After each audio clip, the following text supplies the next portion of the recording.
ನಮಸ್ಕಾರ ವೀಕ್ಷಕರೇ, ನೀವು ನೋಡ್ತಾ ಇದ್ದೀರಾ ನ್ಯೂಸ್ ಫಸ್ಟ್ ಲೈವ್. ನಾನು ವಾಸುದೇವ್ ಮಾರ್ನ. ಮೊದಲಿಗೆ ಹೆಡ್ಲೈನ್ಸ್. ಮೈಕ್ರೋ ಫೈನಾನ್ಸ್ ಕಿರುಕುಳಕ್ಕೆ ಸಾವಿನ ಸಂಖ್ಯೆ 5ಕ್ಕೆ ಏರಿಕೆ. ಯಾದಗಿರಿಯಲ್ಲಿ ಮೀಟರ್ ಬಡ್ಡಿ ಮರುಪಾವತಿಸದ್ದಕ್ಕೆ ಹಲ್ಲೆಗೊಳಗಾಗಿದ್ದ ಯುವಕ ಸಾವು. ಕಲಬುರಗಿ ಆಸ್ಪತ್ರೆಯಲ್ಲಿ ಚಿಕಿತ್ಸೆ ಫಲಿಸದೆ ಕಾಸಿಂ ಕೊನೆಯುಸಿರು.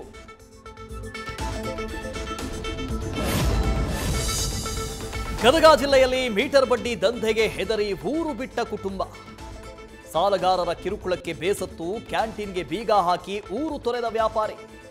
ಜೀವ ಭಯದಿಂದ ಊರು ತೊರೆದ ಪರಶುರಾಮ ಕುಟುಂಬ.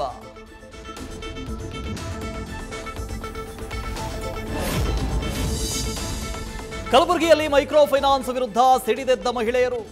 ಮನೆಯಲ್ಲಿಲ್ಲ ಅಂದ್ರೂ ಬಂದು ಕಿರುಕುಳ ಕೊಡ್ತಾರೆ, ಬೆದರಿಕೆ ಹಾಕ್ತಾರೆ. ಮೈಕ್ರೋ ಫೈನಾನ್ಸ್ ಬ್ಯಾನ್ ಮಾಡುವಂತೆ ಆಗ್ರಹ.